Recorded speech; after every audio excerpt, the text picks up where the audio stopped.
দেখুন, অঙ্কের খাতা নিয়ে আমি বসিনি। আপনারা অনেকেই বলছেন আপনাদেরকে কাল থেকে অনেক অঙ্ক বোঝানো হচ্ছে, আমি কিন্তু অঙ্কের খাতা নিয়ে বসিনি। আর আমার সঙ্গেই যিনি রয়েছেন, বিশিষ্ট সাংবাদিক, রাজনৈতিক বিশ্লেষক অর্কপ্রভু সরকার, কার্যত তিনিও অঙ্কের খাতা নিয়ে বসেনি। যেটা ন্যায্য, যেটা বোঝানোর, যেটা কথা বলার, যেটা বিশ্লেষণের, সেটাই বোঝাবো। কারণ কাল থেকে আপনারা দেখছি একাধিক কমেন্ট, 3 সাংসদ জয়েনের পর অনেকেই বলছেন, অনেকে অনেকভাবে বোঝাতে চাইছে। আমরা আপনাদেরকে বোঝাতে চাইছি না, কিন্তু কি বিষয়টা কি, কেন জয়েন হলো, হঠাৎ দরজা বন্ধ, জানলা থেকে ঢুকলো 3 জন কি করে, সেটা আমরা জানতে চাইবো। স্যার, কি কি করে ঢুকলো 3 জন জানলা থেকে? আহ রচিনা, তোমাকে নমস্কার এবং শুভেচ্ছা। তোমার চ্যানেল বহু লক্ষ লক্ষ মানুষ দেখে। তাদের মাধ্যমে মানে তাদের কাছে তোমার মাধ্যমে দু চারটে কথা। দেখো, সুখেন্দু শেখর রায়, প্রকাশচিক বারাইক এবং সুস্মিতা দেব, এই 3 জন তৃণমূলের টিকিটে রাজ্যসভার সদস্য ছিলেন। কিন্তু তাদের রাজ্যসভার মেয়াদ শেষ হতে কারোর 3.5 বছর, কারোর 3 বছর বাকি ছিল। তো তারা রাজ্যসভা থেকে ইস্তফা দিয়েছেন। ইস্তফা দিয়ে বিজেপিতে যোগ দিয়ে বিজেপির টিকিটে রাজ্যসভায় আবার নির্বাচিত হবেন। এখন প্রশ্ন হচ্ছে, এই 3 জন যদি রাজ্যসভা থেকে ইস্তফা না দিতেন, তাহলে কিন্তু এরা রাজ্যসভায় থাকতেন তৃণমূলের সদস্য হিসাবে। কেউ তাদের সদস্য পদ কেড়ে নিতে পারত না। তারা ইস্তফা দিয়েছেন কোন বৃহত্তর স্বার্থে। কি বৃহত্তর স্বার্থে? তারা কিন্তু একটা স্যাক্রিফাইস করেছিলেন, যে মিড টার্মে রাজ্যসভার সদস্য পদ ছেড়ে দিলেন, থাকতে পারতেন পুরো। তারা মনে করছেন যে দেশের সামনে কিছু গুরুতর বিষয় আছে, কিছু বিল পাশ করতে হবে, তাতে আইন প্রণয়ন হবে, যেমন এক দেশ এক ভোট, মহিলা সংরক্ষণ, সংসদের আসনের সীমানা পুনর্বিন্যাস। তা এর জন্য সংসদের 2 কক্ষে 2/3 সাংসদের সমর্থন দরকার। রাজ্যসভায় দরকার 2/3, মানে 164 জন। আর লোকসভায় 543-এর মধ্যে 540টা আসন। ভোট হয়নি, কিছু শূন্যস্থান আছে, তাতে লাগে 362টা আসন। তাহলে এই 3টে আসন রাজ্যসভায় বিজেপির খাতায় যোগ হলো। তাহলে রাজ্যসভায় 2/3 মেজরিটির দিকে তারা ধাপে ধাপে এগিয়ে যেতে পারে। ঠিক। এইটার জন্যই তারা রাজ্যসভার আহ আবার প্রার্থী হচ্ছেন। দেখো, রাজনীতি এরকম হয়। বিজেপি কি অতীতে অন্য কোনো দল থেকে কাউকে প্রার্থী করেনি? যেমন প্রাক্তন মুখ্যমন্ত্রী মহারাষ্ট্রের অশোক চাহান, তিনি বিজেপির রাজ্যসভার সদস্য মহারাষ্ট্রে। আচ্ছা, জ্যোতিরাদিত্য সিন্ধিয়া দীর্ঘদিন কংগ্রেস করতেন, তারপরে তিনি বিজেপির টিকিটে সংসদে গিয়ে এখন কেন্দ্রের মন্ত্রী। এরকম অনেক আছে। তৃণমূল কংগ্রেস কি অন্য দল থেকে লোক ভাঙিয়ে এনে রাজ্যসভায় প্রার্থী করেনি? সুস্মিতা দেব তো কংগ্রেসে ছিলেন, তারপরে তৃণমূলে এলেন, তারপরে তিনি রাজ্যসভায় গেলেন। তো এর অর্পণদা, মধ্যে আমি একদম কোনো অস্বাভাবিকতা এইগুলো খুঁজে আমাদের পাই। কাছে ক্লিয়ার হয়ে গেছে, কিন্তু আমি যে কথাটা বলছি, ইনারা বৃহত্তর স্বার্থে যোগ দিয়েছে, সমস্ত কিছু মানুষ বুঝতে পারছে, কিন্তু মানুষ এখানেই বুঝতে পারছে না যে এদেরকে যদি নেওয়া হয়, এদের নিচুতলা যে সাঙ্গপাঙ্গ, তারা তো বিজেপির যারা দীর্ঘদিনের কর্মী, তাদের উপর তো চোটপাট করবে, তাদের মাথার উপর গিয়ে বসবে। এইগুলোর কি সমস্যার সমাধান আছে? দেখো, রাজনীতি করতে গেলে না অত ছুট মার্কেট প্রয়োজন হয় না। রাজনীতি, বিজেপি ক্ষমতায় আছে, তা আগামী দিনে 2029-এ লোকসভার নির্বাচন, ধরো আসন সংখ্যা বাড়লো না, তাহলে 42টা আসনই রইল। তার তাহলে বিজেপিকে চতুর্থবারের জন্য কেন্দ্রে ক্ষমতায় আসতে গেলে পশ্চিমবঙ্গ থেকে অন্তত 35টা আসন দরকার। কেন আমি বলছি?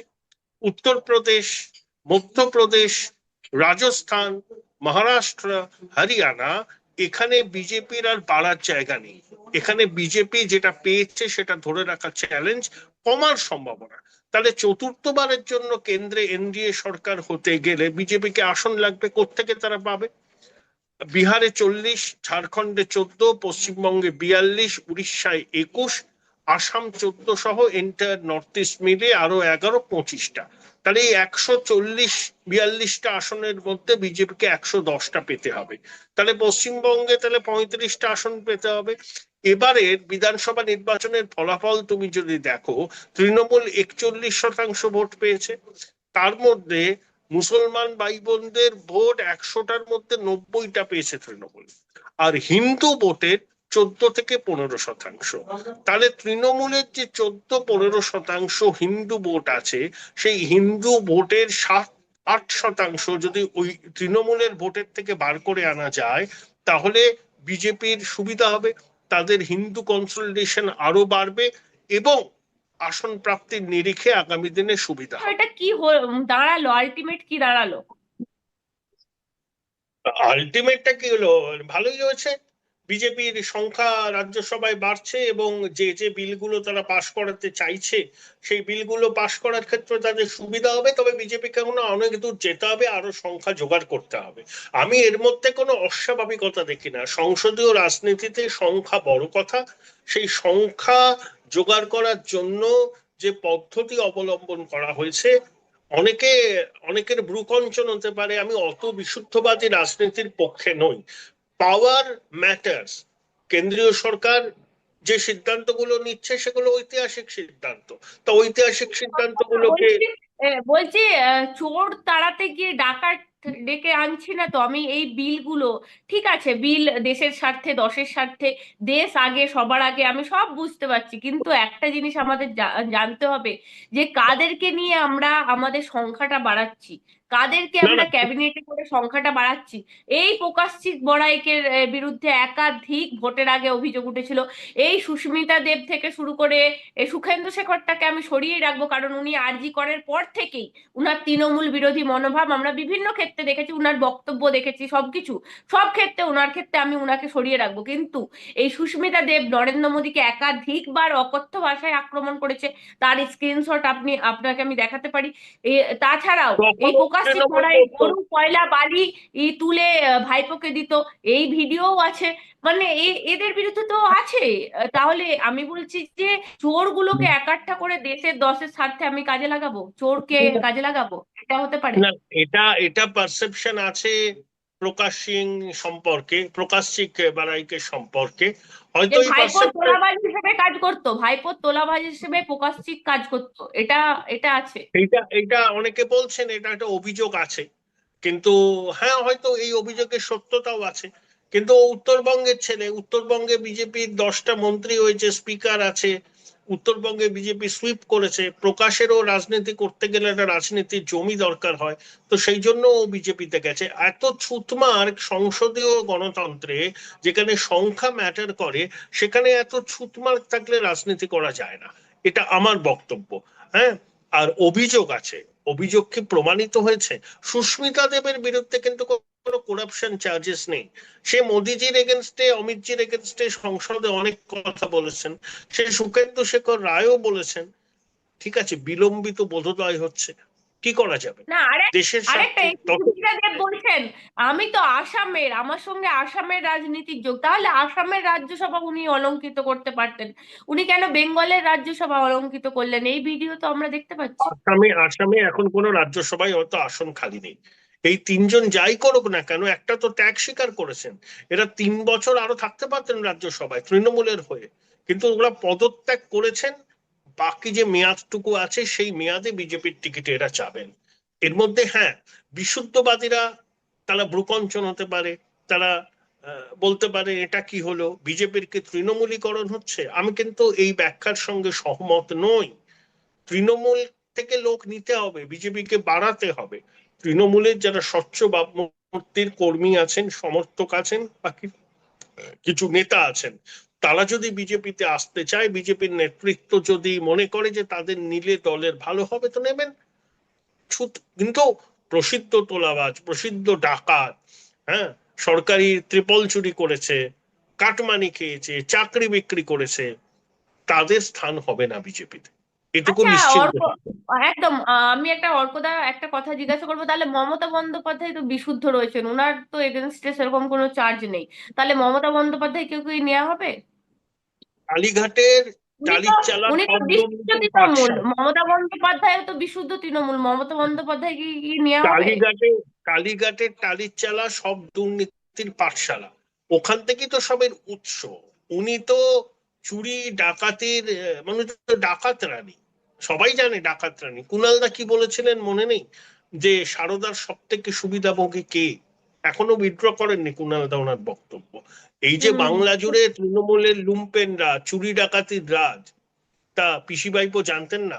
এই যে বাইপো এত বড় প্যালেস বানালেন শান্তিনিকেতনে, কি ব্যবসা করেন? শান্তিনিকেতন নাম যার, কি ব্যবসা করেন? লিপস অ্যান্ড বাউন্স কি ব্যবসা করে? বিষ্ণুপুর একটা মিনারেল ওয়াটার তৈরির বটলিং প্ল্যান্ট আছে, আর নাকি কনসালটেন্সি করে। কিসের কনসালটেন্সি? দিদিমণি কখনো ভাইপোকে বলেছেন, হ্যাঁ রে বাবু, তুই এত বড় একটা রাজপ্রাসাদ বানালি, কিভাবে বানালি, কত টাকার তোর ব্যবসা, টার্ন ওভার, কত প্রফিট? কিচ্ছু বলেননি। উনি একটা কথাই বলেছিলেন, বাবু লুটে নে, বাংলাটাকে লুটে নে, 14 পুরুষের সংস্থান কর, আমি ছাতার ঠিক। মতো আছি।